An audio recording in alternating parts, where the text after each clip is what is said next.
Dominant Protector. Credit to the author. 3,361-70. Ang mga pangalan po na nandito ay galing sa mga name generator. Kaya kung meron man pagkakatulad sa mga pangalan ng totoong tao o lugar, ito ay tunay na hindi sinasadya.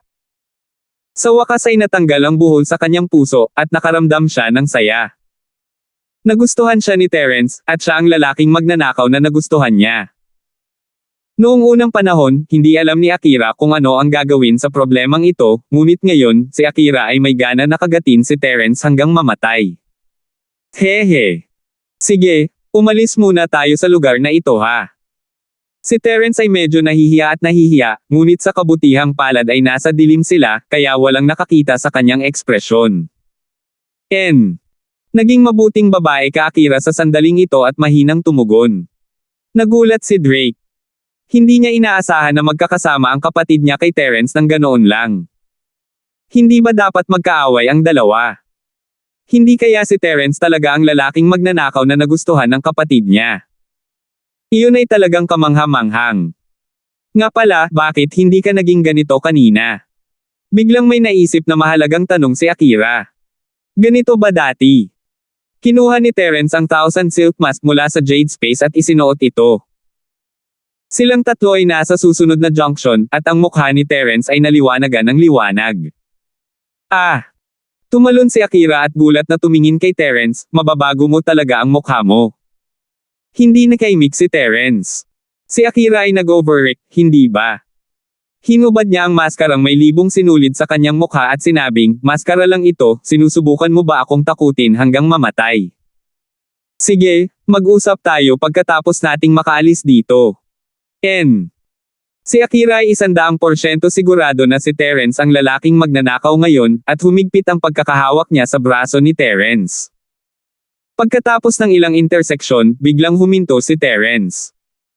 Dahil dumaan sila sa huling daanan, o sa halip, sa huling daanan, dahil pagkatapos ng daanan na ito, wala ng mga tinidor, kundi isang napakalaking hall. Ngunit ang bulwagan ay hindi walang laman. Sa isang gilid ng bulwagan, may mga maliliit na bato na nakatambak na parang bundok. Hindi man lang nakita ni Terence ang katapusan nito. Ito ay tulad ng isang malaking bodega sa ilalim ng lupa. Sa kabilang side ng hall, may pader. Walang anuman. Sa huling pader, may pinto, ngunit walang nakakaalam kung saan ito patungo. Anong lugar ito? Nagulat si Akira. Oo, ang espiritual na chi ng langit at lupa dito ay napakarami. Ito ay isang magandang lugar upang linangin. Nagtatakang sabi ni Drake. Si Terence naman ay natulala habang nakatingin sa tambak ng maliliit na bato. Hindi siya makapagsalita, mga puting enerhiyang bato iyon. Ito ay... Sinundan ni Drake ang linya ng paningin ni Terence at nakita ang malaking tumpok ng mga energy stone. Sa sandaling ito, si Drake ay nasa sabik din. Mr. Linford, hindi ba ito ang mga energy stone na kailangan natin? Sinaktan namin ito ng mayaman. Talagang nahanap na namin ang imbakan ng energy stone ng Polyrace. Talaga bang ang lugar na ito ang bodega kung saan iniimbak ng angkan ng Pauli ang kanilang mga bato ng enerhiya? Hindi masyadong naniniwala si Terence. Ang pagsasama-sama ng vault at ng bilangguan ay isang napakatangang bagay na dapat gawin. Bagamat puno ng panganib ang daanan patungo sa kulungan, at imposibleng makapunta rito ang mga normal na tao, may posibilidad pa rin na may mga espesyal na tao, tulad niya. Kung tungkol kay Terence, ang mga tao sa lahi ng Pauli ay hindi gagawa ng ganoong mababang antas ng pagkakamali, inilalagay ang kanilang kayamanan sa kaaway. Hindi man madaling makapunta rito ang kalaban, kung gagawin nila, malamang magsisisi sila kung sisirain nila ito, at magnakaw pa. Gayunpaman, hindi siya makapaniwala sa kanyang nakita. Huminga siya ng malalim at mabilis na naglakad patungo sa malaking tumpok ng mga energy stone. Gayunpaman, nang huminto ang mga paa ni Terence malapit sa tumpok ng mga energy stone, hindi niya maiwasang mapabuntong hininga sa pagkabigo. Dahil, ang mga batong ito ng enerhiya ay talagang ginamit. Ang bato ng enerhiya ay malabo at wala nang natitirang enerhiya. Ang ganitong uri ng enerhiya na bato ay walang halaga. Dalawa pa rin si Terence sa Jade Space. Dahil sa pagtuklas na ito, labis na nadismaya si Terence, at halatang napansin din ito ni Drake, Mr. Linford, ang mga batong ito ng enerhiya. Napansin mo rin. Ang mga energy stone na ito ay nagamit na lahat noon. Malamang ay itinapon ang mga ito pagkatapos gamitin ito ng mga Pauli. Hindi ka ba natatakot na ang mga taong nakakulong sa piitan ay nakawin ang mga ginamit na batong ito ng enerhiya? Nagkibit balikat si Terence na may mapait na ngiti. Nagtataka pa rin siya bakit gagawa ng ganito ang Pauli, pero parang walang hanggal. Ang lahat ng ito ay ginamit na mga bato ng enerhiya, at kahit na malaman ng kalaban at ninakaw ang mga ito, hindi ito mahalaga. Oo, akala ko may malaking natuklasan tayo. Umiling si Drake at sinabing, pumunta tayo doon at tingnan. Baka may mga hindi pa nagagamit. Hindi naman siguro. Wala nang pag-asa si Terence, ngunit dahil narito siya, maaari na rin niyang tingnan. Tuwang-tuwa si Akira noong una sa pag-aakalang natagpuan na niya ang kanyang hinahanap, ngunit matapos marinig ang pag-uusap nina Terence at Drake, alam niyang hindi iyon ang kaso. Ang mga energy stones dito ay walang silbi, na labis na ikinadismaya niya. Naglakad si Terence sa harapan, at sumunod sina Drake at Akira sa likod. Kahit na si Akira ang pinakamahinang practitioner, magaling ang kanyang Qigong, kaya napakabilis nilang tatlo. Bagamat tila maraming nagamit na mga batong enerhiya, kalahating oras lang bago makarating sa dulo kung sila ay lalakad. Siyempre, ang kalahating oras na ito ay hindi dapat maliitin. Siguradong maglalakad silang tatlo ng mahigit 100 kilometro. Sa dulo ng energy stone, yumuko si Terence at tumingin sa energy stone na nasa harapan niya. Hindi niya napigil ang umiyak. Mr. Linford, ang mga energy stone na ito ay may kaunting enerhiya.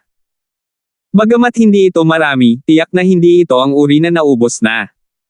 Sabi ni Drake habang kumukuha ng energy stone. Napansin din niya na may kakaiba. Bakit mo iniwan dito bago mo ginamit? Tanong ni Wang Yao. Pumunta tayo sa gitna at tingnan natin. Sabi ni Terence, nalilito. Sige, sabi niya. Tumango si Drake. Ang tatlo ay naglakad pabalik ng ilang distansya, at ang mga bato ng enerhiya sa lupa ay mayroon pa ring kaunting enerhiya at ito ay hindi lamang isa o dalawa, ngunit isang pangkaraniwang pangyayari. Dahil dito ay lalong naguluhan si Terence. Ano ang ginagawa ng Pauli? Napakagasta ba noon? Bagamat walang gaanong enerhiya, kapaki-pakinabang pa rin ang pagkolekta nito. Hindi ba talaga kapaki-pakinabang na itapon lang ito sa pinakaloob na lugar? Lumingon sandali si Terence, tinitingnan ang energy stone paminsan-minsan. Sa una, wala siyang nakitang mali dito. 3,362. Ngunit habang naglalakad sila, napansin ni Terence ang isa pang kakaibang kababalaghan. Ang enerhiya sa mga bato ng enerhiya sa ilalim ng kanyang mga paa ay unti-unting bumababa. Mula kanina hanggang ngayon, at pagkatapos ay habang siya ay patuloy na sumusulong, ang enerhiya sa bato ng enerhiya ay halos hindi mahahalata. Ano ang nangyayari? Huminto si Terence sa kanyang kinatatayuan, kailangang may kakaibang nangyayari. Drake, anong nahanap mo? Tanong ni Terence. Pababa ng pababa ang enerhiya sa energy stone. Sabi ni Drake. Oo, ang enerhiya sa energy stone ay unti-unting bumababa. Tumango si Terence, anong ibig sabihin nito? Noong nakaraan, naisip ko na ang mga Pauli ay may napakaraming magagandang bagay, at sila ay masyadong maluho at mapag-aksaya. Hindi pa nila naubos ang lahat ng enerhiya sa loob at iniwan nila ito sa underground na bodega. Pero ngayon, parang hindi mataas ang posibilidad niyan. Tama. Iyon din ang naisip ko. Ang bato ng enerhiya sa pinakamalalim na bahagi ay dapat itinapon muna sa underground vault. I'm guessing na ang mga ninuno ng Pauli ay may maraming energy stone sa kanilang mga kamay. Mayroon silang walang katapusang supply ng mga ito. Kaya naman hindi nila ito ginamit ng maingat gaya ng ginawa nila. Sabi ni Drake, ngunit habang naglalakad kami, nalaman kong medyo walang muwang ang ideya ko. Paano magkakaroon ng regular na enerhiya ang energy stone na paunti-unti? Sa ganoong unti-unting pagbabago, hindi ba mas mahirap para sa Tribong Pauli na makamit ito kaysa sa pagsipsip ng lahat ng enerhiya sa energy stone? At saka, hindi ba may mali sa ginawa nilang ito? Para masaya. Sinasabi mo na ang mga energy stone sa dulo ng warehouse ang unang nilagay. Hindi pinansin ni Terence ang sinabi ni Drake sa dulo, ngunit ang pangungusap na ito ay nakakuha ng kanyang pansin. Nagliwanag ang mga mata niya. Mukhang may natuklasan akong sikreto. Oh, anong sikreto? Nagulat si Drake at mabilis na nagtanong. Ang mga energy stone sa pinakaloob na lugar ay unang inilagay dito. Ang haka-haka na ito ay nagpapakita na ang mga energy stone na iyon ay inilagay sa basement na ito nang hindi bababa sa ilang libong taon, tama ba? Sabi ni Terence. Natural lang iyan. Sa dami ng energy stones, natatakot ako na kahit ilang libong taon na ito. Tumango si Drake. Kung hindi ako mali, ang mga batong ito ng enerhiya ay dapat na makapag-reabsorb ng enerhiya sa kanilang sarili, ibig sabihin ay mag-charge. Matapang ang hula ni Terence. Ang bodega sa ilalim ng lupa na ito ay puno ng espiritual na enerhiya. Napakagandang lugar, ngunit hindi ito binuo ng angkan ng Pauli. Sa halip, ginagamit ito para sa paglilinang, at mayroong ilang ginamit na mga batong pang-enerhiya dito. Natatakot ako na nais nilang makuha ng mga batong ito ng enerhiya ang espiritual na chi ng langit at lupa dito, at pagkatapos ay maaari silang muling magamit sa hinaharap. Oo. Hinampis ni Drake ang kanyang hita at napabulalas, Mr. Linford, sa tingin ko tama ang hula mo. Natatakot ako na ganoon ang kaso. Kung hindi, maaaring may mali sa angkan ng Pauli, na nagiiwan ng napakaraming basura sa isang lugar na may napakaraming espiritual na enerhiya. Tumango si Terence. Siyempre, ang espiritual na chi dito ay kamag-anak lamang. Kahit papaano, naramdaman ni Terence na malayo ito sa kanyang Jade Space. Teka, Jade Space. Nagulat si Terence sa naisip. Mabilis niyang nilabas ang dalawang energy stone na inimbak niya sa Jade Space. Hindi napigilan ni Terence na huminga ng malamig nang makita ang enerhiyang bato sa kanyang kamay. Hindi na siya mabigla. Ito ay dahil ang dalawang energy stone na ito ay naging isang estado ng buong enerhiya. Mas maliwanag pa ito kaysa noong natagpuan ito ni Terence at Jingyi sa bulubundukin ng Wulong Hautay. Noon, naubos na ni Tito Fo ang energy stone, pero malamang puno na ito ngayon. Ang energy stone ay maaaring sumipsip ng enerhiya sa Jade Space. Tama ang hula ni Terence, ang mga energy stone ni Pauli ay inilagay dito upang hayaan silang sumipsip ng chi ng langit at lupa ng mag-isa, ngunit ang chi dito at ang chi sa Jade Space ni Terence ay magkaibang mundo. Mr. Linford, saan mo nakuha yung energy stone? Sa totoo lang na puno ito ng enerhiya, mas higit pa sa energy stone na nakita ko noon. Hindi tama, isa sa mga ito. Bakit parang napakahawig ng energy stone na ibinigay ko sa iyo noon? Napatingin si Drake sa energy stone sa kamay ni Terence at natigilan. Haha! Ngumiti si Terence, puno ng saya ang kanyang ngiti.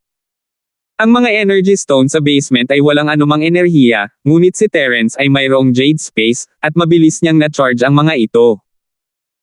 Sa ganitong paraan, hindi na kailangan ni Terence na makipagnegosyo sa Pauli, maaari niyang ibalik ang ilan sa mga waste energy na bato na ito at gawing kayamanan.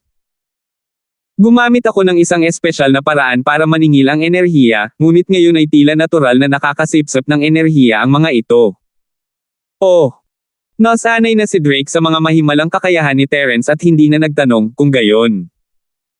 Kailangan lang nating ibalik ang ilan sa mga abandonadong energy stone na ito at magagawa iyon. Gayunpaman, ito ay dapat na napakahirap at mahirap na singilin ito, tama ba? Hindi ko naman kayang gawin ito ng batch, di ba? Oo, ito ay katulad ng pagtulong sa mga tao na mag-level up. Malabong sagot ni Terence. Siyempre, hindi nagsinungaling si Terence sa kanya. Tumulong man ito sa mga tao na mag-level up o mag-charge ng mga energy stone, kailangan nilang dalawa ang Jade. Gayunpaman, naisip ni Drake na ginagamit ni Terence ang sining ng kanyang practitioner para i-charge ang energy stone. Iyon ay sapat na mahirap, at walang posibilidad ng mass production.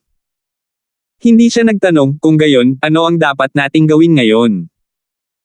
Kahit ano, ibabalik ko muna itong mga energy stone, pagkatapos ay hahanapin natin ang labasan. Sabi ni Terence. Ay, sige. Pero limited lang ang bulsa natin. Hindi naman tayo masyadong kukuha, di ba? Nag-aalangan na tanong ni Drake. Hehe, wala kang dapat alalahanin. Ako na mismo ang kukuha. Ngumiti si Terence at nagsimulang maglakad pasulong, inilagay ang mga energy stone sa espasyo ng Jade. Hindi lang inilagay ni Terence ang mga ito sa isang lugar, ngunit patuloy niya itong inilalagay habang naglalakad. Mahirap sabihin kung isa o dalawang bato ang nawawala sa bawat distansya. Ngunit natulala sina Drake at Akira. Saan inilagay ni Terence ang mga bato ng enerhiya? Hoy, Terence, hindi mo ba sinabi na kung ako ang naging asawa mo, sasabihin mo sa akin kung saan mo itinago ang mga gamit? Biglang naalala ni Akira ang sinabi ni Terence sa kotse at mabilis na nagtanong. Tinanggap niya ng buo si Terence, at si Terence ang lalaking magnanakaw ano ang dapat tanggihan. Kaya hindi niya naisip na walang masama sa pakikipag-usap kay Terence, at tinawag na lang niya ang sarili niyang asawa. Sa katunayan, walang pakialam si Akira kung saan nilagay ni Terence ang mga bagay, ngunit ang pakiramdam na ito ng kaligayahan. Pakiramdam niya ay makakasama na niya sa wakas ang taong mahal niya. 3,363. Hehe, may storage space ako. I can store some things. Pero itago mo lang ito sa inyong dalawa, huwag mong sasabihin sa iba, ngumiti si Terence. Para naman kina Akira at Drake, mapagkakatiwalaan pa rin sila ni Terence. Siyempre, hindi ito malaking bagay. Sa kasalukuyang lakas ni Terence, paano kung hinahabol sila ng mga tao? Mayroong higit sa isa o dalawang tao ang nagtatarget kay Terence. Oh, nakikita ko, tumango si Akira, hanapin ito, pagkatapos. Maaari mo ba akong makuha ng isa? Anong gusto mong gawin? Tanong ni Terence, nalilito. Sa ganitong paraan, kapag ako ay naging isang magnanakaw, maaari kong direktang itabi ito sa espasyo, at hindi ko kailangang mag-alala na matuklasan. Sabi ni Akira. Hindi nakaimik si Terence. Hindi. Wala ka bang sapat na pera para gumastos ngayon? Ito.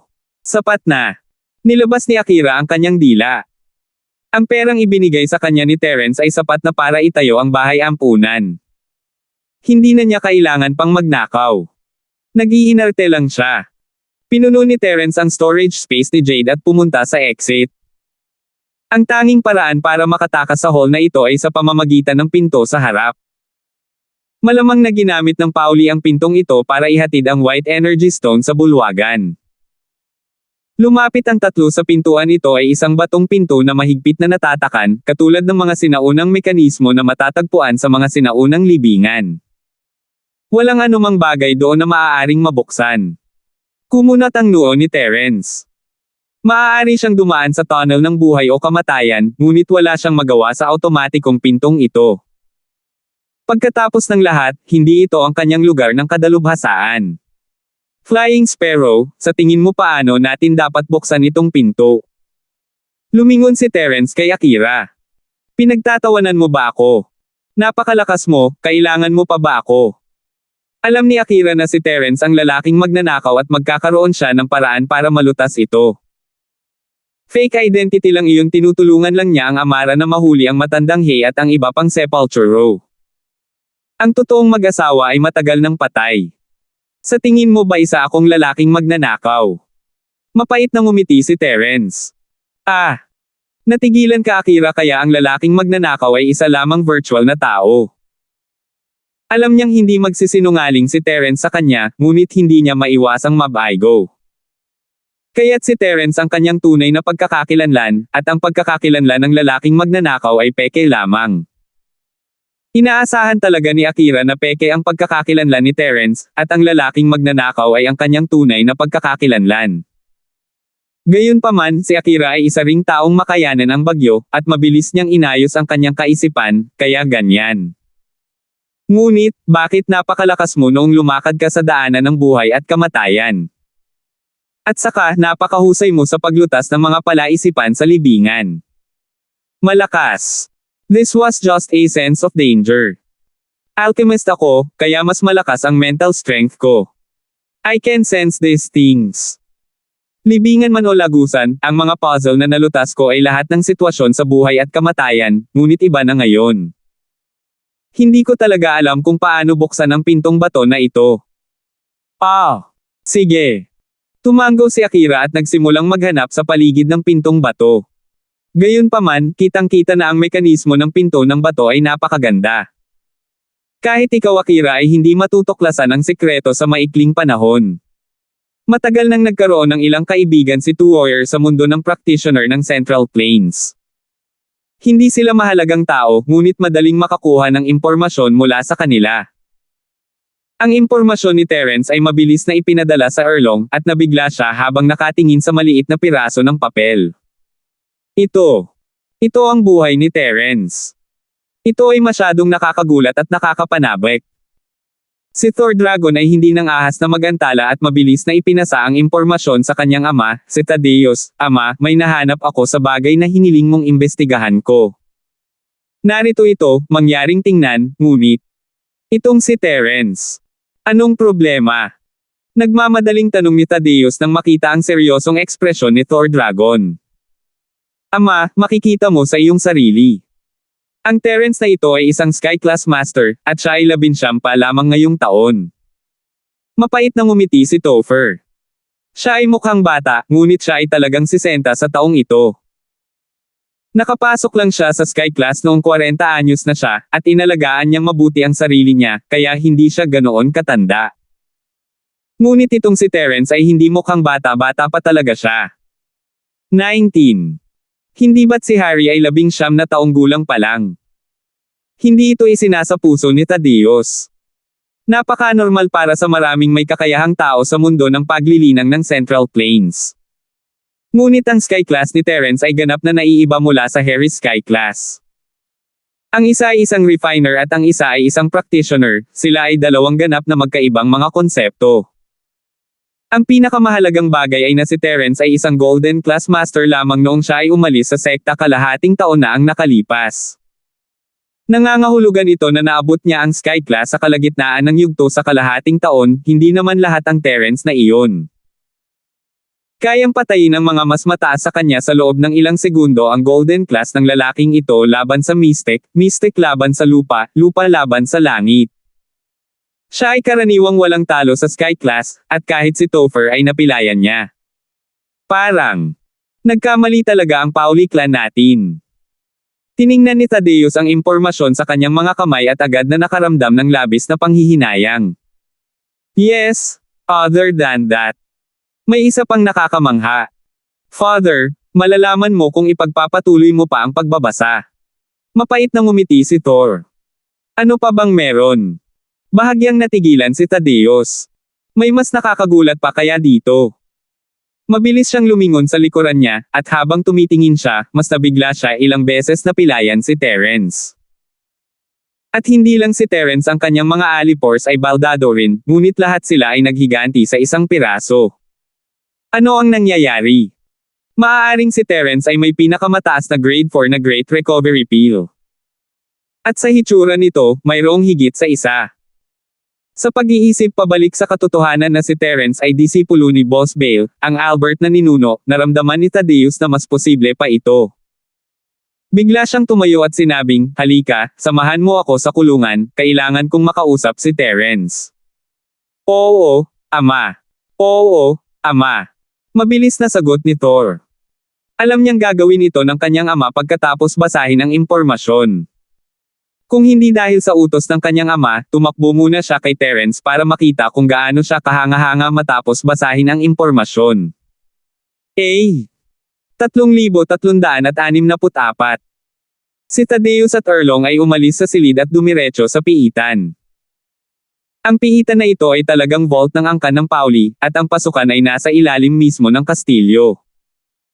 Gayunpaman, kailangan nilang dumaan sa maraming daanan ng buhay at kamatayan bago sila makarating sa piitan. Buksan mo ang pinto. Matagal na nakatayo si Thaddeus at Erlong sa harap ng underground na pasukan ng kastilyo gaya ng iniutos ni Thaddeus. Opo, ama. Tumango si Thor Dragon at naglabas ng kakaibang hugis na susi na bakal mula sa kanyang bulsa.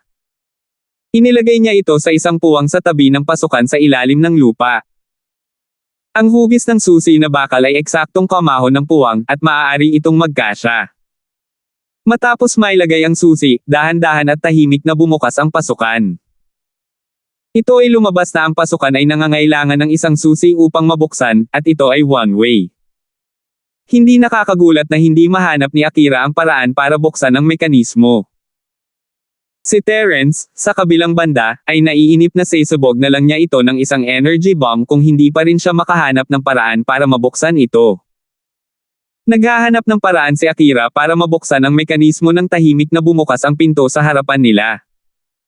Isang nakakasilaw na liwanag ang sumikat mula sa bitek na nagpatigil kay Akira, Terence, at Drake. Ito ay kakaiba. Siyempre, ikaw Akira ang pinaka-weird. Akala niya ay wala siyang nakitang mekanismo, pero bakit biglang bumukas ang pinto? Hindi kaya aksidenteng na-trigger niya ang ilang mekanismo at binuksan ang pinto. Kahit na ang basement ay naiilawan din ng mga night luminescent pearls, ang liwanag sa labas ay ibang kulay. Maliwanag na dilaw na ilaw iyon, kaya nang bumukas ang pinto, ikaw Akira ay walang nakita. Si Terence, gayunpaman, ay immune dito at nakita ang mga tao sa labas. Nagulat si Terence, hindi naman sila malas na nagkataong nasa basement ang Pauli, di ba? Alam ni Terence na ito ang bodega ng pamilya Pauli, naglagay sila ng mga ginamit na bato ng enerhiya dito, ngunit isa sa mga iyon ay isang Sky-class late-phase peak master. Dahil dito, labis na nanlumo si Terence. Gayunpaman, huli na para magtago ngayon. Maari lamang gamitin ni Terence ang sining ng kanyang practitioner ng palihim para harapin ang posibleng salungatan. Mr. Linford, right? Hello, let me introduce myself. Ako ang kasalukuyang clan leader ng Pauli clan, and my name is Tadeus. Nagulat si Tadeus nang makita niya si Terence na nag-channel ng practitioner's arts. Alam niya kung ano ang kaya ni Terence, iiyak siya kapag napilayan din ni Terence ang kanyang panganay na anak. Oh, ikaw ang patriarch ng angkan ng Pauli. Pumunta ka dito. Hindi inaasahan ni Terence na ang palakaibigang matandang ito ang patriarch ng pamilya Pauli, at magiging magalang sa kanya. I'm sorry, Mr. Linford. Inatake ka ng pangatlong anak ko dahil kinulam siya ng demonyo.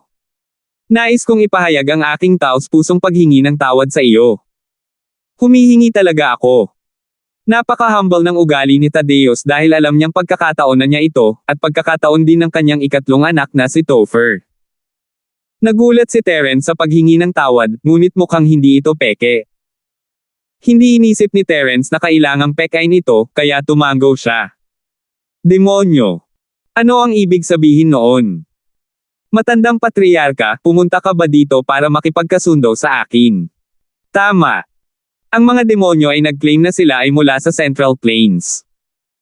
Ang isa sa kanila ay tinatawag na Harry, at ang isa pa ay siya si Terence. Sila ang mga disipulo ng gumaganap na leader ng sekta ng 5 elemento, si Patriarch Charlie. Walang itinago si Tadeus at ibinente si Harry sa isang kisap mata. Harry! Siya Baka sa mukha ni Terence ang gulat. So sila na. 2 tao. Mula sa Central Plains. The 5 Element Sect. Siyempre, nagulat din si Drake. Ayon sa haka-haka ni Drake, ang 2 taong ito ay dapat na nagmula sa pamilyang Gu upang mahanap ang mga kaaway ng pamilya Pauli.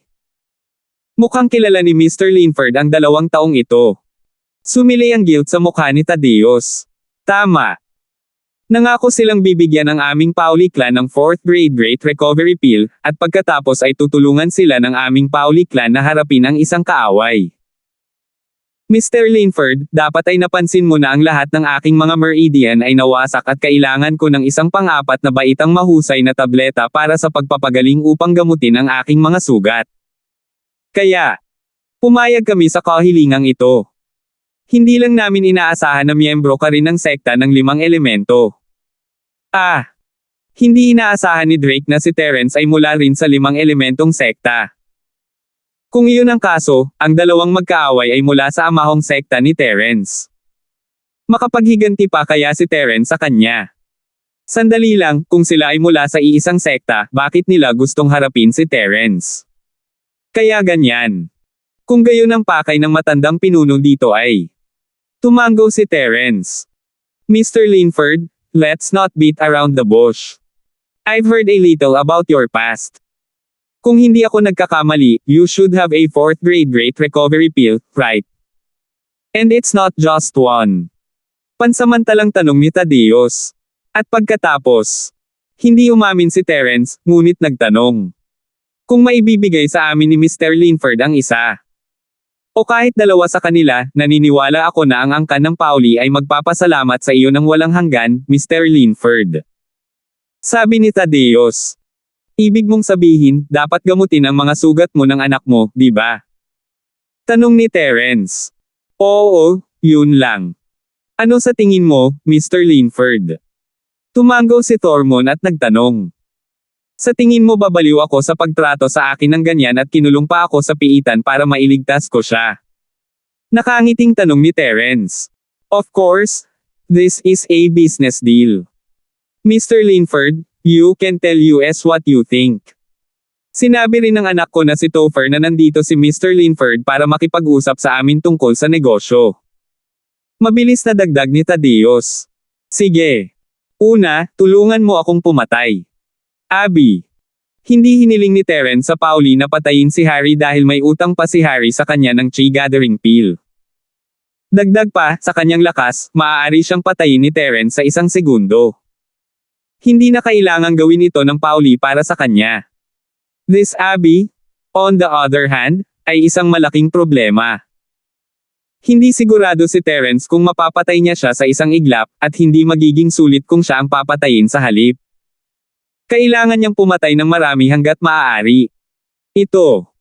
Saglit na nag-alinlangan si Tadeus, at sinabing, kung talagang mabibigyan mo ako ng pang-4 na baitang mahusay na gamot sa paggaling, matutugunan ko ang iyong kahilingan.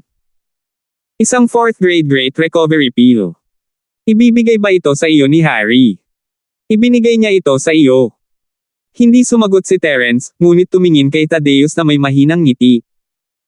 3,365. Ito. Si Tadeus ay nawala ng salita, at ang kanyang ekspresyon ay medyo alanganin.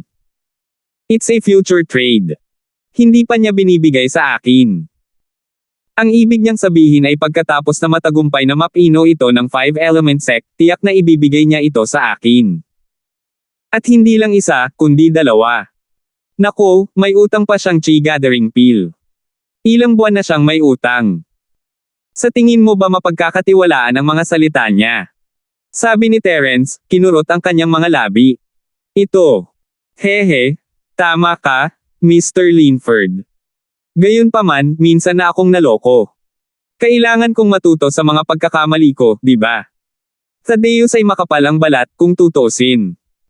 Tinuwanan niya ito at inamin ang kanyang pagkakamali, iniwan si Terence na tulala. Ang pangalawang kondisyon ay tungkol sa Energy Stone. Kailangan ko ng isang batch ng Energy Stones, sabi ni Terence.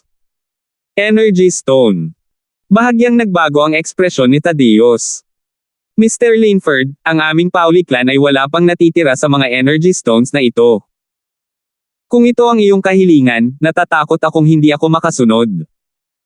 Bagamat ako ang patriarch ng angkan ng Pauli, hindi ko basta-basta ibibigay ang mga mapagkukunan ng paglilinang ng angkan ng Pauli at ang aking sariling kapakanan ay magiging isang sinner sa hinaharap.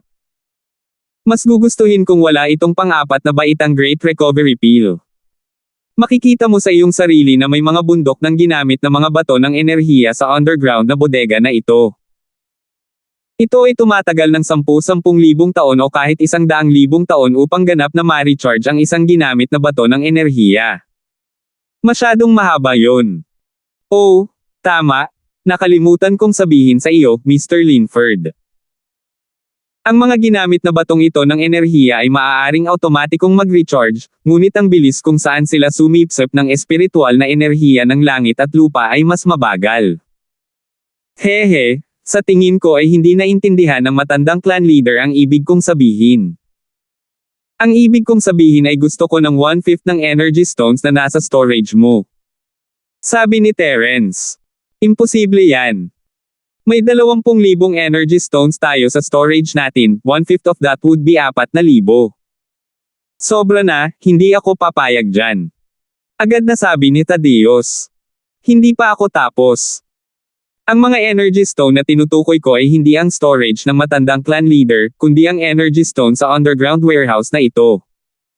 Sabi ni Terence habang nakaturo sa parang bundok na tumpok ng mga energy stone. Ah! Mr. Linford, mga used energy stones ba ang sinasabi mo? Gusto mo ito? Anong silbi niyan? Natigilan si Thormund, hindi naiintindihan ang ibig sabihin ni Terence. Bagamat marami ang 1/5, wala itong silbi. Oh! Mr. Linford, hindi mo pinag-uusapan. Yung mga energy stone na nasingil ng kaunting enerhiya, ikaw ba? Sa puntong ito, nagbago ang ekspresyon ni Thaddeus. Maaaring nasuri na ni Terence ang mga bato ng enerhiya. Alam ba niyang may naturok na enerhiya dito? Ito ay halos 1/5 ng kabuoang bilang.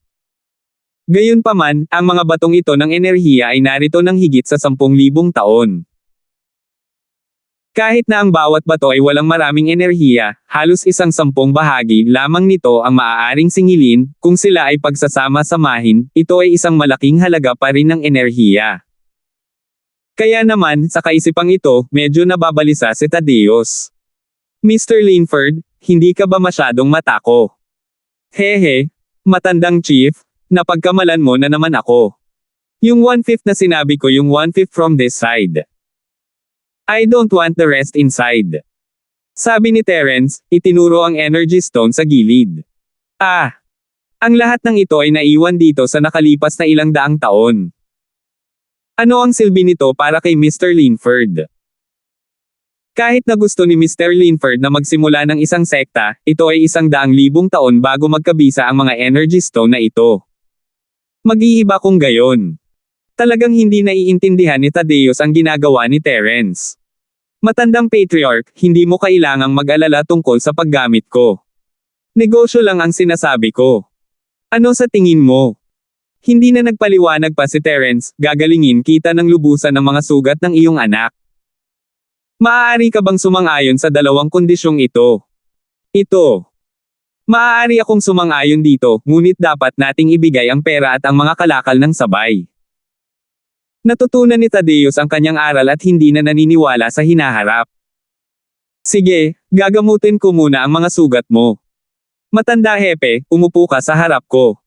Tumango si Terence. Ah! Ano ang silbi ng pag-inom ng top grade 4th grade Great Recovery Pill?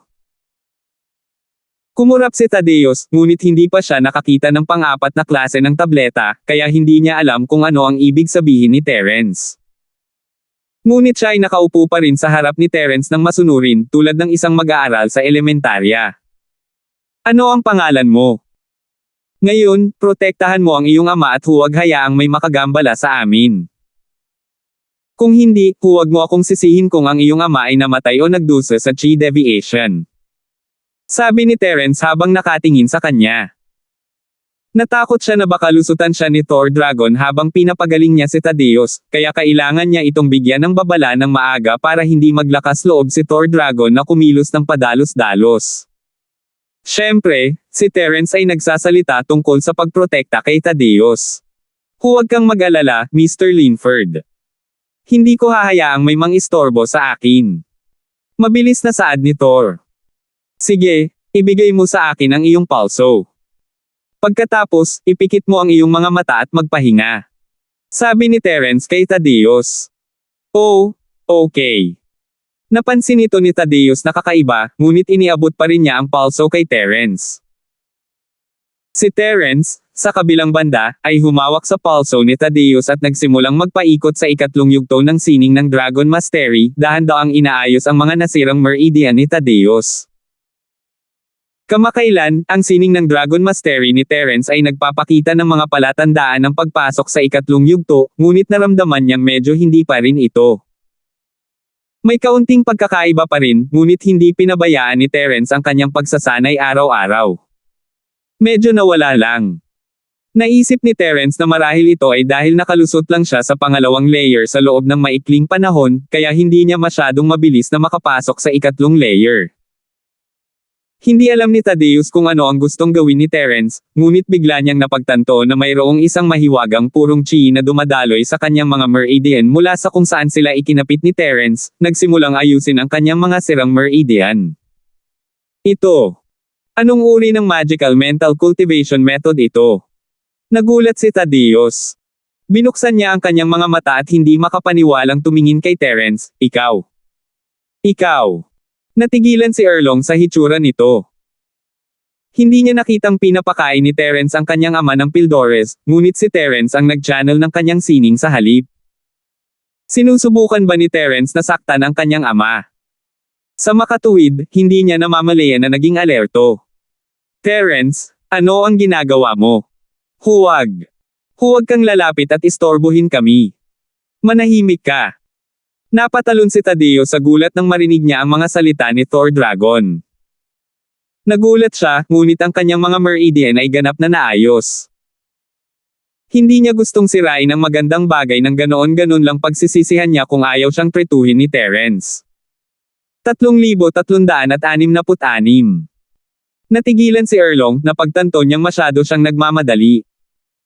Hindi sinusubukan ni Terence na saktan ang kanyang ama, ngunit may ginagawa siya. Baka sa mukha ng kanyang ama ang pananabik at kaligayahan. Kaya naman, mabilis na itinikom ni Thor ang kanyang bibig at maingat na umiwas sa pinto, hindi nang ahas na magsalita pa. Huwag maiinip, sumulyap si Terence kay Thaddeus. Sa katunayan, ang lahat ng kanyang chi ay nagmula sa Jade Space, at si Terence mismo ay isa lamang conductor, kaya hindi na niya kailangang gumastos ng maraming enerhiya.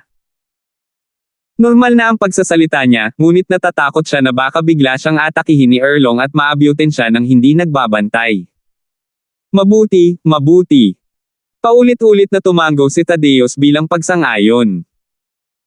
Gayunpaman, bagamat walang sinabi si Thaddeus, ang gulat na ekspresyon sa kanyang mukha ay lalong naging interesante. Hindi siya makapaniwala na ganito ang pakikitungo sa kanya ni Terence.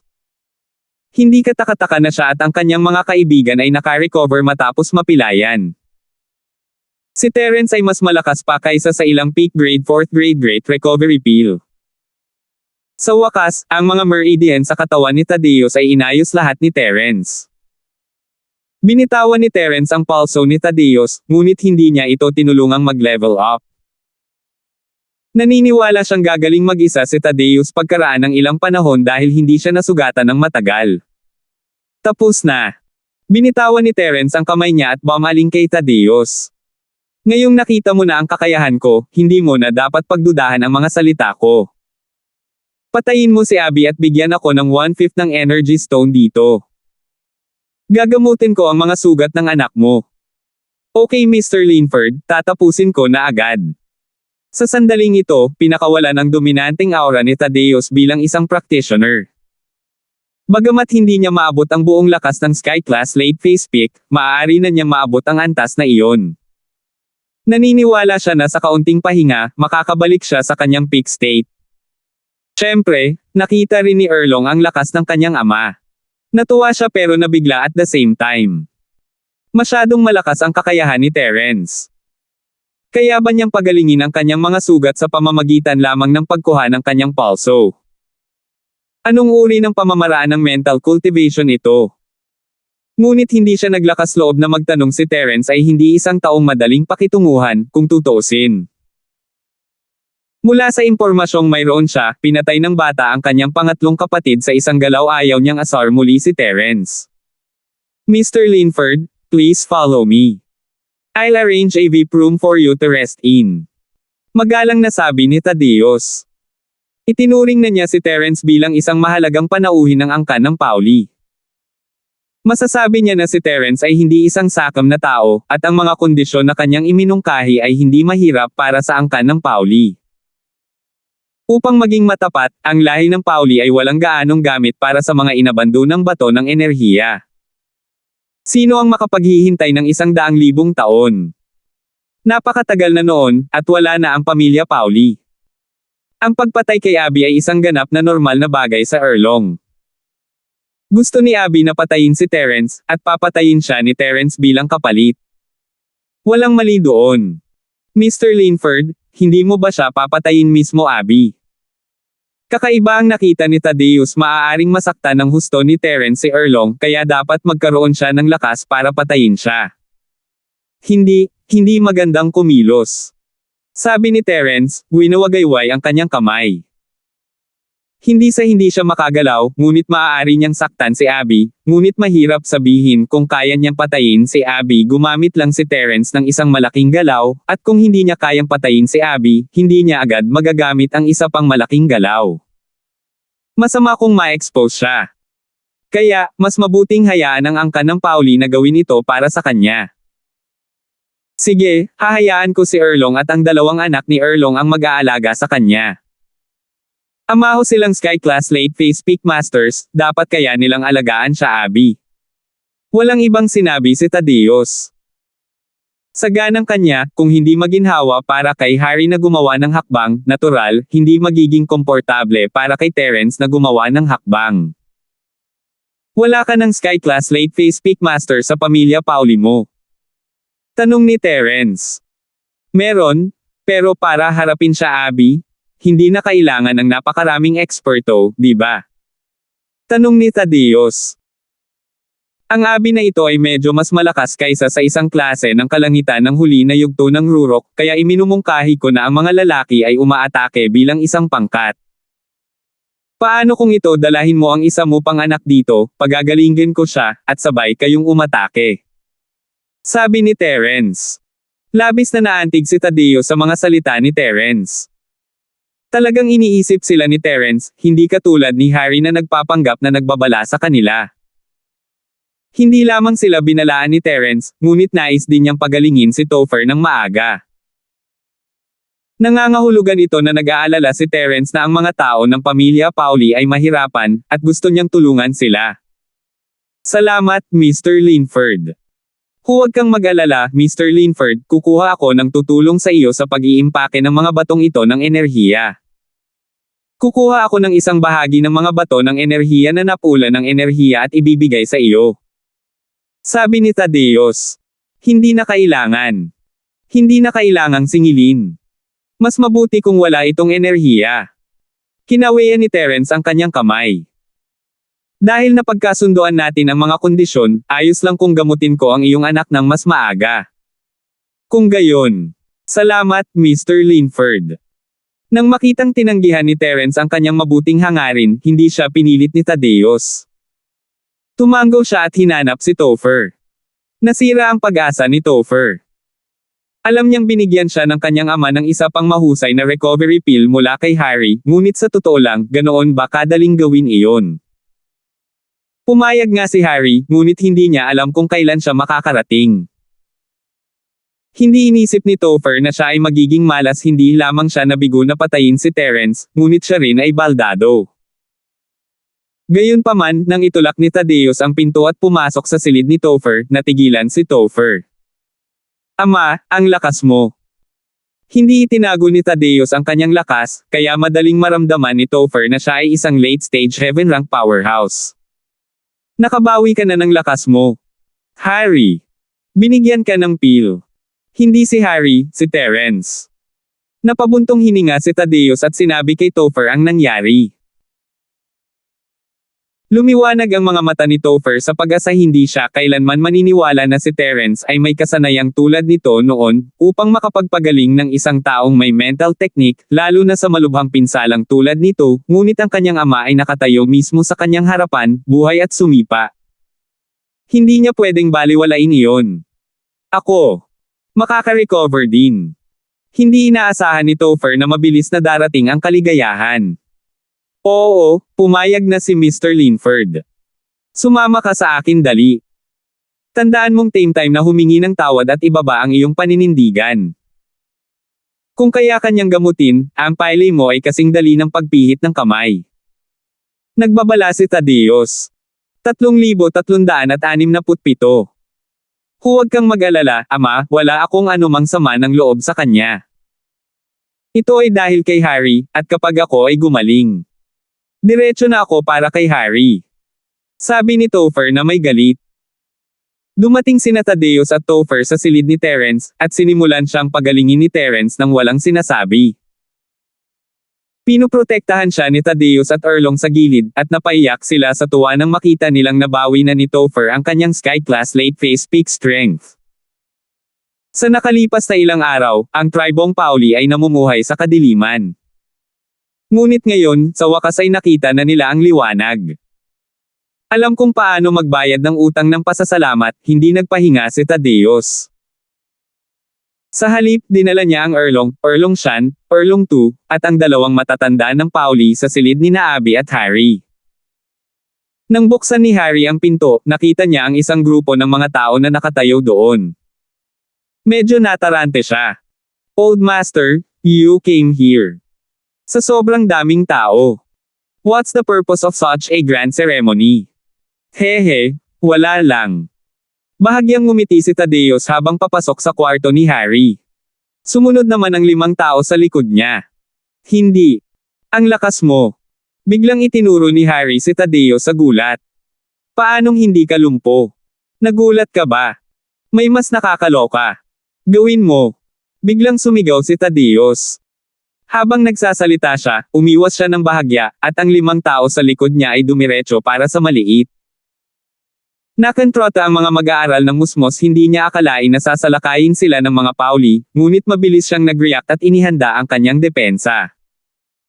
Pero ang hindi niya magawa ay ang 5 tao sa harap niya ay pawang Sky-class late phase peak masters. Kung ito ay isang Sky-class late phase peak, maaaring magkaroon pa rin siya ng pagkakataong manalo siya ay mula sa 5 elementong sekta, pagkatapos ng lahat, at mas malakas kaysa sa iba pang mga practitioner ng amahong antas. Ngunit ngayon, 5 sa kanila ang sabay-sabay na umaatake sa kanya kahit gaano siya kalakas, hindi niya ito makakalaban. Let's talk this out. Napaatras ang maliit. Wala siyang tiwala na makaligtas sa pinagsamang pag-atake ng 5 taong ito. Gayunpaman, ang Thor Dragon, Thor Mountain, Topher, at ang 2 Elder ay walang intensyon na magpaliwanag o huminto. Ang 5 sa kanila ay sabay-sabay na nagpalibot sa kanilang paglilinang ng chi at naglabas ng isang banal na sandata na tila ginawa mula sa sandata ng buto ng ilang hayop mula sa kanilang mga baywang. Sabay-sabay nilang binasag ito sa maliit. Ang banal na sandata ng angkan ng Pauli ay ang sandata ng buto ng isang espiritual na hayop. Ito ay bahagyang naiiba sa mga ginagamit ng mga magsasaka sa Central Plains. Siyempre, may kinalaman din ito sa kanilang lahi. Kahit na hindi niya ginamit ang heaven-grade weapon, hindi siya ang kalaban ni Terence. Hindi man lang niya ibinalik ang sandata matapos itong kunin ni Terence. Ang sitwasyon ay gusto niyang umiyak ngunit walang luhang lumalabas. Sinusubukan siyang patayin ni Terence. Higit pa rito, lahat sila ay masasamang galaw na hindi kayang ipagtanggol ng maliit. Bagamat mayroon siyang tunay na lakas upang protektahan ang kanyang katawan, mamamatay siya kahit paano siya magdedepensa laban sa sabay-sabay na pag-atake ng 5 nangungunang eksperto. Talagang walang pag-asa na mabuhay. Sa makatuwid, ang maliit ay nababalisa. Kinagat niya ang kanyang mga ngipin. Kahit na kailangan niyang mamatay, kailangan niyang kaladkarin ang isang tao pababa sa kanya. Boom! Sabay-sabay na sinampal ng 5 eksperto mula sa angkan ng Pauli si Abby. Ang mga sandata ng bone armor ay nabasag sa katawan ni Abby, na lumikha ng isang malakas na putok. Sa sandaling nataman ang maliit, gumalaw din siya. Bigla niyang inactivate ang kanyang pinakamalakas na martial technique, ang Misty 5 Elements Reincarnation Fist, at inatake si Erlong na nasa harapan. "Kung hahayaan mo akong mamatay, ibababa ko ang isa bago ako mamatay." Mabangis ang mukha ni Small. Hindi niya akalain na mamamatay siya dito, ngunit dahil hindi na siya mabubuhay, kakaladkarin niya ang isa pababa bago siya mamatay. Buong lakas na umatake ang bundok ng Thor. Hindi niya inaasahan na kaya pa niyang magpumigla si Abby sa harap ng magkasanib na pag-atake ng ilang tao. Bagamat mabilis niyang inilipat ang kanyang cultivation method at PT formula para protektahan ang kanyang katawan gamit ang totoong chi, huli na ang lahat. Bukod dito, ang 5 elemento ng Reincarnation Feast ni Abby ay isa sa pinakamalakas na galaw ng 5 elementong sekta, pangalawa lamang sa 5 elemento ng 8 trigrams palm. Gayunpaman, habang tumataas ang antas ng practitioner, ang mga disadvantage ng 5 elemento ng 8 trigrams palm ay magiging maliwanag. Mayroon lamang itong 10 form, kaya maaaring gamitin ito ng mga Earth class practitioner, ngunit mawawala ng bentahe ang mga Sky class practitioner. Ang 5 elemento ng Reincarnation Feast ay iba, ngunit hindi ito kasing lakas ng 5 elementong 8 trigrams palm sa Earth class. Siyempre, tinutukoy din nito ang kasalukuyang 5 elemento ng Reincarnation Feast. Ang kasalukuyang 5 elemento ng Reincarnation Feast ay talagang isang hindi kumpletong martial technique. Sa orihinal, maaari lamang itong linangin ng mga taong may 5 elementong katangian. Katulad ng 5 elemento ng 8 trigrams palm, maaari lamang nitong gamitin ang pinakamakapangyarihang kapangyarihan sa pamamagitan ng pagsasama-sama ng lahat ng mga katangian. Gayunpaman, bagamat ang 5 elementong sekta ay tinawag na 5 elementong sekta, gaano karaming tao dito ang may 5 elementong katangian? Hindi katakataka na binigyang halaga ni Patriarch Charlie si Lowell at Teresa. Noon, mayroong isang napakatalino na nakatatanda sa 5 elementong sekta na binago ang 5 elemento ng Reincarnation Feast upang ito ay magamit sa anumang katangian ng 5 elemento. Gayunpaman, ang kapangyarihan nito ay lubhang hamina. Gayunpaman, mas malakas pa rin ito kaysa sa ordinaryong martial skills. Gayunpaman, mayroong isang sagabal sa tuwing ginagamit niya ito. Maubos nito ang lahat ng pisikal na lakas at totoong chi sa kanyang katawan. Sa makatuwid, hindi ito gagamitin ng maliit maliban kung wala siyang ibang pagpipilian. Ngayon, siguradong patay na siya, kaya hindi na kailangang mag-iwan ng anumang paraan para sa kanyang sarili. Ang orihinal na 5 elemento ng Reincarnation Feast ay napakalakas, mas malakas pa kaysa sa 5 elemento ng 8 trigrams palm. Gayunpaman, ito ay nawala. Matapos alisin ng senior na iyon ang 5 elemento ng Reincarnation Feast at binago ito, kinuha niya ang orihinal na bersyon ng 5 Elements Reincarnation Feast's Mental Cultivation Method at PT Formula para mapunta sa hiwalay. Nais niyang gawing perpekto ang kanyang binagong 5 elemento na Reincarnation Feast at tingnan kung maaari itong maging isang martial technique na magagamit ng mga cultivator na may 2 o 3 katangian. Gayunpaman, hindi lumabas ang senior na iyon sa kanyang closed-door cultivation. Sa halip, dumanas siya ng chi deviation at sumabog habang binabago ang secret manual. Kahit na ang orihinal na 5 elemento ng 8 trigrams palm secret manual ay nawasak. Mula noon, nawala ang martial art technique na ito. Kung hindi, tiyak na pinayagan ni Patriarch Charlie sina Lowell at Tiangang na linangin ang orihinal na 5 elemento ng Reincarnation Feast. Boom! Boom! Boom! Pinalipad si Thor Dragon sa pamamagitan ng kritikal na tama ni Abby bago siya namatay. Bumangga siya sa pinto at sinira ito. Pagkatapos ay nahulog siya sa koridor, duguan mula sa lahat ng 7 siwang. Malinaw na nagdusa siya ng napakalubhang internal injury. Tumawa si Abby at bumagsak sa lugar, nagmamadaling pumunta sa Netherworld sa kasiyahan. Si Harry, sa kabilang banda, ay ganap na natulala. Hindi niya alam kung ano ang nangyayari bakit pinapatay ni Thaddeus ang mga tauhan niya Abby sa sandaling pumasok siya. Wala man lang siyang ginawa sa kanya. Nagtago siya sa isang sulok at nanginginig, hindi alam ang gagawin. Thor Dragon. Sumigaw si Thaddeus at mabilis na tumakbo palabas ng silid. 3,368. Nang makita ni Erlong sa kanyang huling hininga sa lupa, si Thaddeus ay nagmamadaling naglabas ng bote ng jade mula sa kanyang dibdib.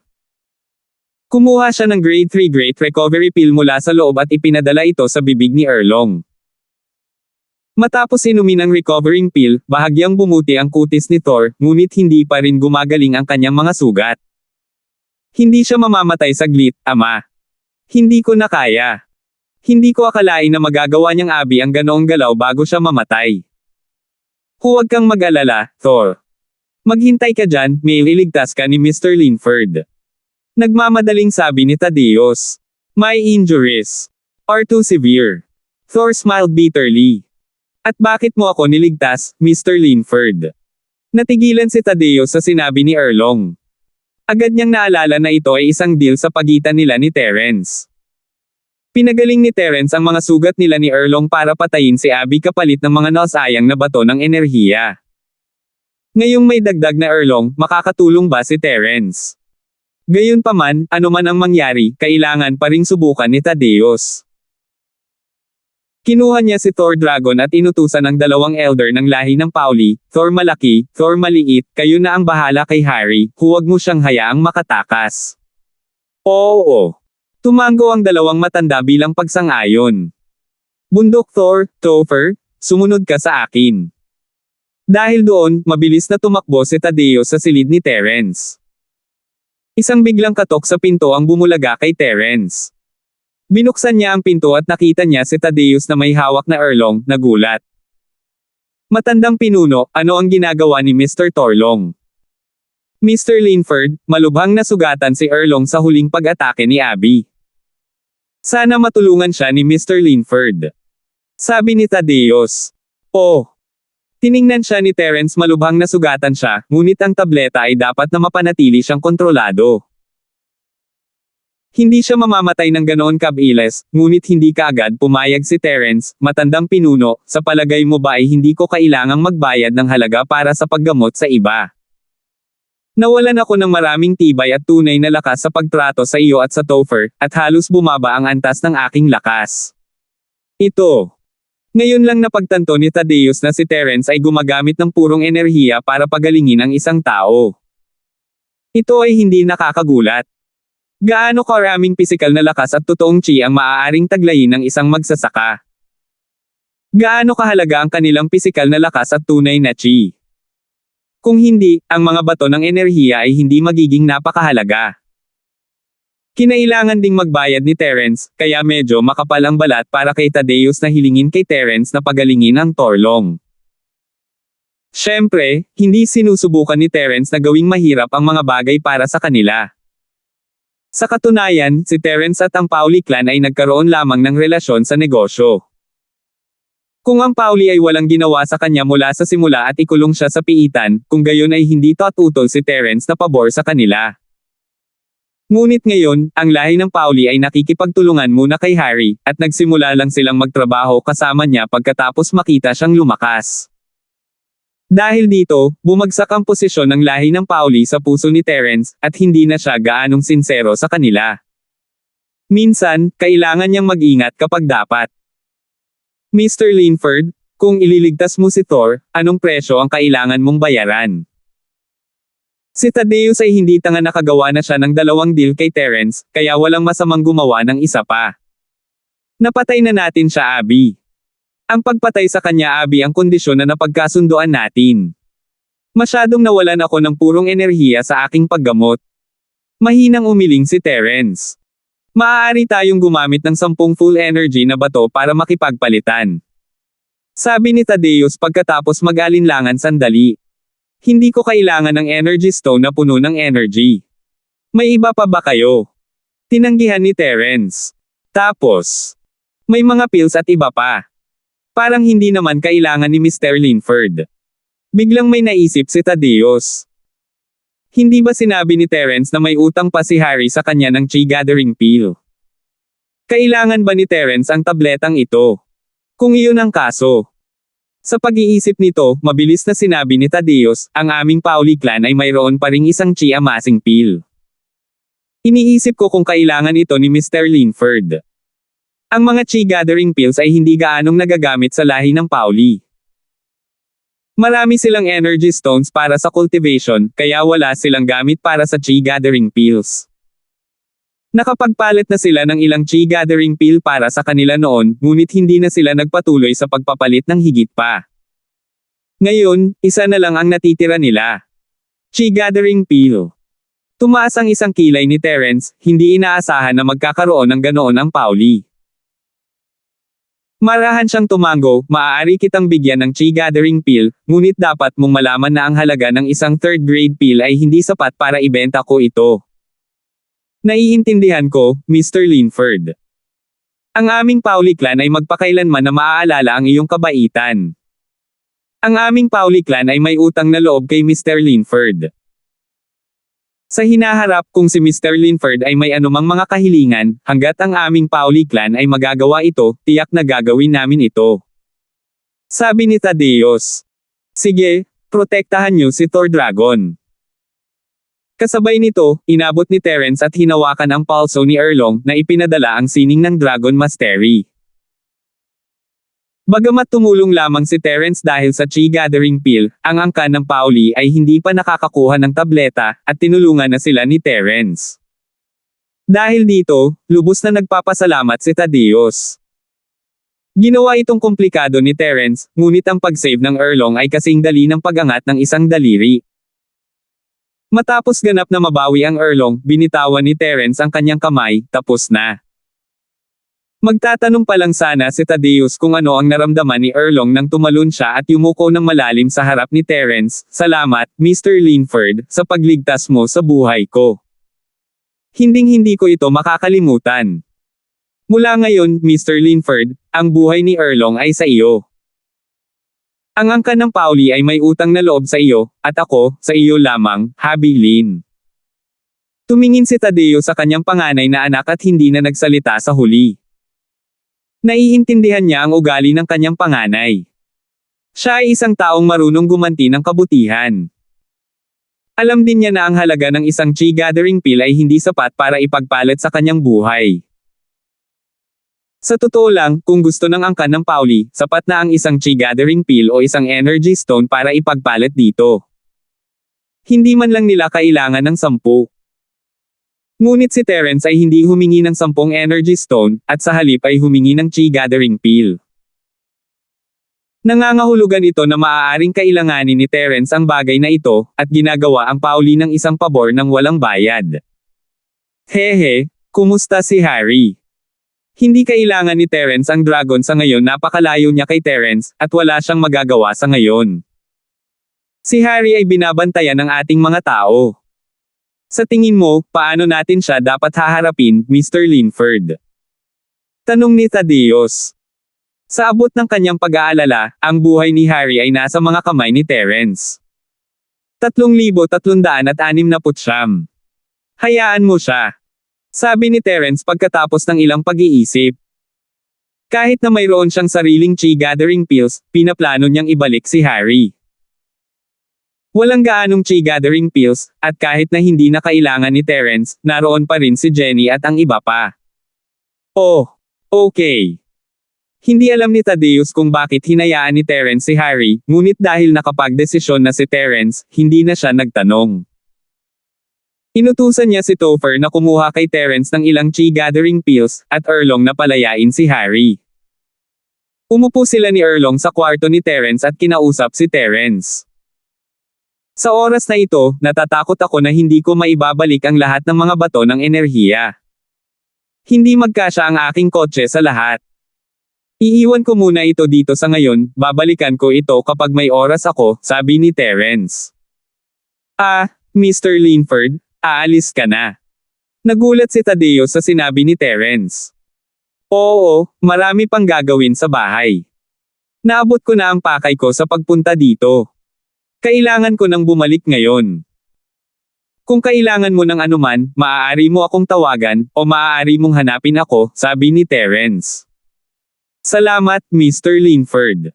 Labis na naantig si Thaddeus. Ang mga salita ni Terence ay parang pangako. Sa hinaharap, kung muling masira ang meridian ng pamilya Pauli, hindi na lang uupo si Terence at walang gagawin. Marahil ang saloobin ni Erlong ang nagpakilos kay Terence, ngunit nakagawa siya ng magandang koneksyon. Si Harry ay pinakawalan, at maging ang kanyang sasakyan ay ibinalik sa kanya. Pinuno pa nila ang gas para sa kanya. Dahil dito, medyo nalito si Harry. Hindi niya alam kung ano ang ginagawa ng Pauli. Old Patriarch, what do you mean by this? You pumatay sa senior brother ko. Ayaw mo bang makipagtulungan sa 5-element sect natin? Si Harry ay may magaspang na ideya kung ano ang nangyayari, malamang na si Pauli ay nasa mabuting panig ni Terence. Hindi ba nila nakita na gumaling na si Thaddeus at Topher? Maging si Erlong na napilaya ng maliit ay ayos lang. Magiging tulala si Harry kung hindi niya alam ang nangyayari. Hindi na siya ang Harry na kumain ng tae ng aso. Siya ay lumaki sa panahong ito, at iyon ang dahilan kung bakit siya nagtaka kung bakit siya pakakawalan ni Terence. Bakit niya siya pinakawalan? Hindi na kumibo si Thaddeus at umatras sa gilid. Magsasalita na sana si Harry nang may narinig na pamilyar na boses. Si Terence iyon, Harry, ikaw at ako ay matandang magkakilala, at maaari tayong ituring na kapwa-disipulo. Hahayaan na kita sa pagkakataong ito, at sana ay magawa mo na ako ng tableta sa lalong madaling panahon. Boss Terence, maraming salamat. Bagamat sinabi iyon ni Harry, kinamumuhian niya si Terence hanggang sa mamatay sa kanyang puso. Gumagawa ng chi gathering pills. Gagawin kitang ultimate chi gathering pill at kakainin kita hanggang sa mamatay. Hindi kita papaalisin. Ipadala mo ang aking pagbati kay Ancestor Charlie. Ibalik mo ang bangkay ng maliit. Sa totoo lang, galit ako sa kanya. Kung ikaw lang ang dumating, baka hindi ka namatay. Dahil doon, tumalikod si Terence at umalis. Alam ni Harry ang tungkol sa sama ng loob sa pagitan ni Terence at ng maliit. Minsang tinalo ng maliit si Terence hanggang sa puntong hindi na siya makalaban. Para siyang patay na aso. Makatwiran para kay Terence na maghanap ng pagkakataon na pumatay ng maliit. Ngunit, dahil pinakawalan siya ni Terence, wala nang dahilan para manatili pa siya. Sumakay na siya sa kotse at umalis. 5 elemento sekta. Ang mga magagandang bagay ay patuloy na nangyayari sa ninuno na si Charlie sa mga araw na ito. Si Harry ay may magandang balita na si Terence ay nakakulong, at si Professor Benjamin ang pangalawa ay may magandang balita din. Nalutas ang teknikal na problema ng Tier 2 automatic cauldron. Ang replika ay ginawa at maaaring mass-produce. Sa sandaling iyon, dumating ang tawag ni Harry. Kinuha ni Patriarch Charlie ang telepono. Harry, hinahanap lang kita, may magandang balita ako para sa iyo. Bienan, may masamang balita ako sa iyo. Galit na sabi ni Harry. Masamang balita. Natigilan si Patriarch Charlie, at agad na bumagsak ang kanyang magandang kalooban. Kung gayon, mauna ka na. Nagpalit ng panig ang pamilya Pauli sa huling minuto, at nakikipagtulungan sila kay Terence ngayon. Pinatay nila ang malaking nakatatandang kapatid. Kung hindi ako kailangan ni Terence na gawin siyang chi gathering pill, malamang maiiwan din ako doon. Mapait na sabi ni Harry. Ano? Ayaw na ng angkan ng Pauli sa 4th grade Great Recovery Pill. Ano? Bulalas ni Patriarch Charlie. Terence, pinagaling mo ang Thaddeus at Erlong 2. Terence, ang batang ito, may espesyal na kakayahan siya sa lugar na ito. Narinig na nating lahat ang tungkol dito, ngunit sino ang nakakaalam na malalaman ito ng pamilya Pauli, at paliwanag ni Harry na may mapait na ngiti. Naiintindihan ko na. Bumantong hininga si Ancestor Charlie. May malabong ideya siya sa kakayahan ni Terence, ngunit hindi niya ito masyadong pinag-aralan. Pagkatapos ng lahat, mayroon lamang isang limitadong bilang ng mga mantra na maaaring linangin ng isang tao. Walang kwenta ang pag-aaral ng ibang bagay. Higit pa rito, kung malilinang ito ni Terence, maaaring hindi na kaya ng mga tao sa sekta ng 5 elemento. Bumalik ka kaagad, mabuti na lang at ayos ka na. Kung hindi, ang Little 11 ay magiging balo at magiging mahirap ang kanyang buhay. I'm on my way back. By the way, father-in-law, ano ang good news na nabanggit mo? Biglang naalala ni Harry ang magandang balita na binanggit ng Charlie Elder. Good news. Sigh, wala ako sa mood para sabihin sa'yo ngayon. Actually, ito ang nangyari. Natukoy na ni Professor Benjamin II ang Grade 2 automatic cauldron ni Terence, sabi ng ninuno ng Charlie. Maaari na nating simulan ang mass producing nito ngayon. Iyan ay mahusay, hindi pa natin kayang patayin si Terence, ngunit maaari natin siyang salakayin mula sa anggulong ito. Mataas na naman ang moral ni Harry. Oo, iyon din ang ibig kong sabihin. Magagawa lang natin ito sa ngayon. Walang magawang sabi ni Ancestor Charlie. O tama, Bienan, ang pagkamatay ng maliit ay hindi isang masamang bagay. Biglang sabi ni Harry.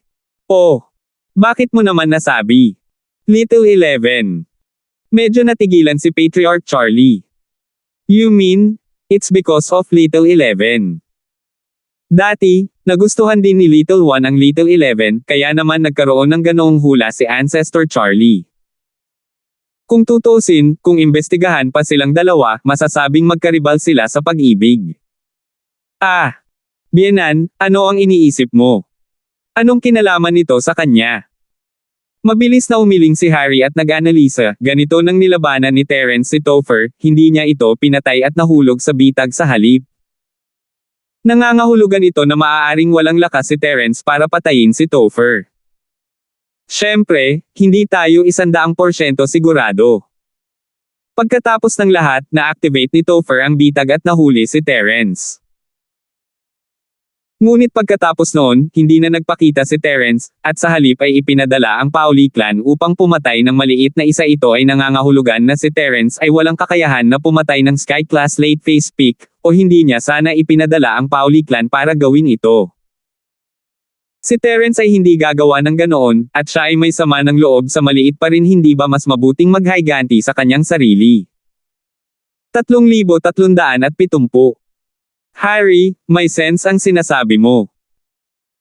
Ang ninuno ng Charlie ay hindi gaanong nag-isip noon, ngunit pagkatapos ng pagsusuri ni Harry, naramdaman niyang totoo ito. Walang kakayahan si Terence na pumatay ng isang Sky-class late phase peak master. Magandang balita ito.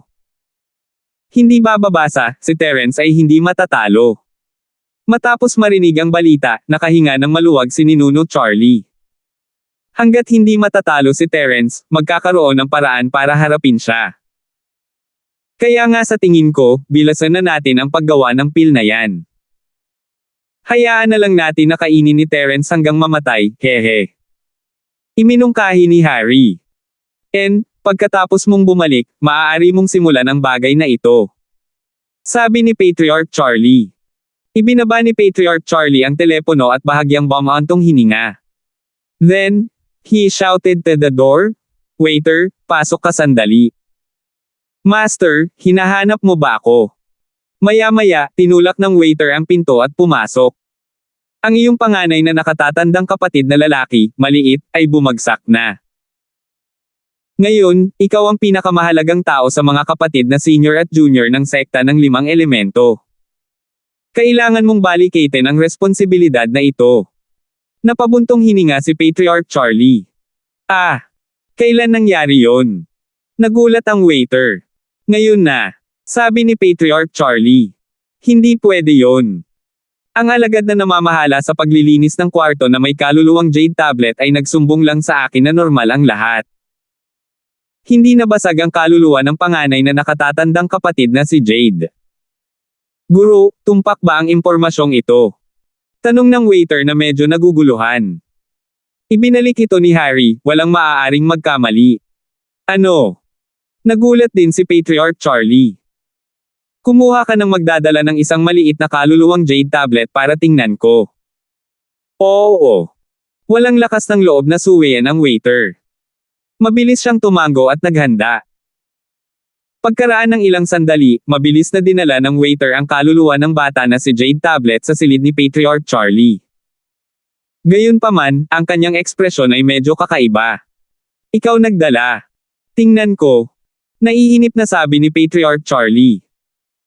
Master, hindi nabasag ang kaluluwa ni Kuya Jade na plato ng panganay na senior, pero may basag ito. Kung hindi mo titingnang mabuti, hindi mo ito makikita. Napansin ko lang ito noong kinuha ko ito ngayon. Ano ang ibig sabihin nito?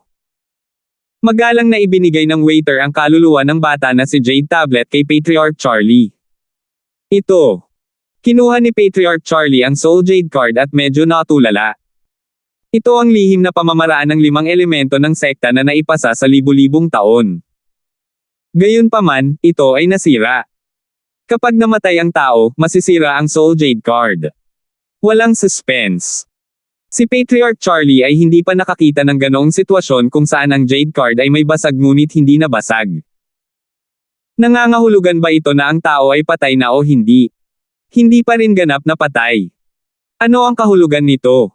Medyo natulala din si Patriarch Charlie. Sige, pwede ka nang umalis. Magsa-research ako. Sumimangot ang ninuno ng Charlie. Pagkaalis ng waiter, tinawagan niya ulit si Harry. Harry, nasaan ka? Sigurado ka bang patay na ang kuya mo? Nasaan ang katawan niya? Anong problema? Nag-aalalang tanong ni Patriarch Charlie. Pabalik na ako. Sigurado akong patay na siya. Nakita ko ng mata ko siyang binugbog hanggang mamatay. Yung katawan niya, nasa trunk ng kotse ko. Sabi ni Harry. Pagkatapos ay ihinto kaagad ang sasakyan at tingnan ang kalagayan ng maliit. Buhay pa ba siya at maaaring mailigtas? Agad na nagturo si Patriarch Charlie. Sige, pupunta ako at titingnan. Ginawa ni Harry ang sinabi sa kanya at ipinarada ang sasakyan. Lumabas siya at binuksan ang ball, ngunit ang pagbukas ng ball ay nagbigay sa kanya ng pagkabigla, halos mahulog siya sa lupa. Nakatingin siya sa trunk ng sasakyan, tulala, at walang imak. Harry, anong meron? Nakita mo ba yon? Anong problema? Nag-aalalang tanong ni Patriarch Charlie. Biyenan, wala na ang bangkay ng panganay na nakatatandang kapatid. Bulalas ni Harry. Ano? Wala na. Anong ibig sabihin nun? Nawala mo. Sumimangot si Patriarch Charlie. Hindi yan. Nakita ko mismo na ang lahi ng Pauli ang naglagay ng bangkay sa sasakyan. Hindi ko itinigil ang sasakyan sa daan, at hindi man lang nabuksan ang trunk ng sasakyan.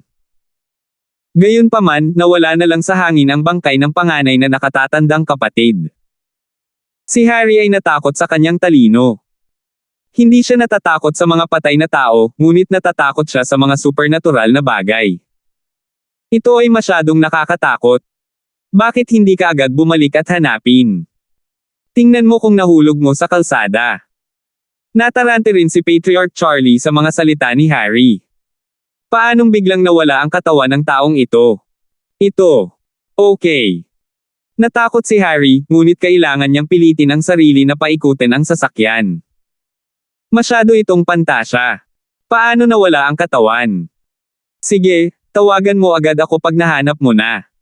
Naramdaman din ni Patriarch Charlie na ito ay hindi pangkaraniwan. Ito ay masyadong hindi inaasahan, tama ba? Pinuno ni Terence ang likod ng Grand Cherokee ng mga itinapon na bato ng enerhiya at umalis sa lugar sa ilalim ng mga tagay ng Pauli. Drake, gusto mo pa bang bumalik sa iyong bayan? Tanong ni Terence kay Drake na nagmamaneho. Hindi na kailangan pang bumalik. Kinuha na natin lahat ng kailangan natin. Bilisan natin bumalik. Mr. Linford, may importante ka sigurong gagawin, di ba? Umiling si Drake. Tapos balik na tayo. Hindi sinubukan ni Terence na maging mahiyain, talagang gusto niyang bumalik sa lalong madaling panahon, at mapagaling ang katawan ni Melissa. Pagkatapos ng ilang pag-aalinlangan, kinuha ni Terence ang chi gathering pill ni Pauli at ibinigay ito kay Akira. Hahanap tayo ng lugar mamaya, dadagdagan ko ang iyong lakas sa Earth Class Late Phase Peak, at makakalusot ka sa Sky Class pagkatapos inumin itong chi gathering pill. Nakita ni Akira ang pagkilos ni Terence at natigilan, kukunin ko ang chi gathering pill. Advance to the heaven rank. Ikaw. Kahit na lalaki kang magnanakaw, hindi mo kailangang maging napakabait sa akin. Kailangan mong magpakalakas ngayon, kaya dapat ikaw na mismo ang kumuha nito. Ang Earth Class Late Phase Peak ay kahanga-hanga na sa akin, hindi mo kailangang maging Sky Class. Akira, mali ang pagkakaintindi mo. I'm not being nice to you without a limit. You can help me if you become a Sky Class. Ito ang naging resulta ng maingat na pagsasaalang-alang ni Terence. Drake, hindi na mahina ang pag-atake ko kahit na hindi ko kayang pumatay ng Sky Class Late Phase Peak sa isang iglap, maaari ko pa rin silang masaktan. Gayunpaman, ang aking depensa ay mas mahina kung natamaan ako ng Topher noon, nawasak na tayo. At kung maaari kang magbigay sa akin ng matatag na posisyon sa oras na iyon. Kaaway sa hinaharap, kaya pagkatapos mong maging isang Sky Class, maaari kang maging sa tabi ko anumang oras, na nagbibigay sa akin ng pagtatanggol. Ako ay medyo makasarili, pagkatapos ng lahat. Salamat po at sinamahan ninyo ako. Ingat lagi mga master.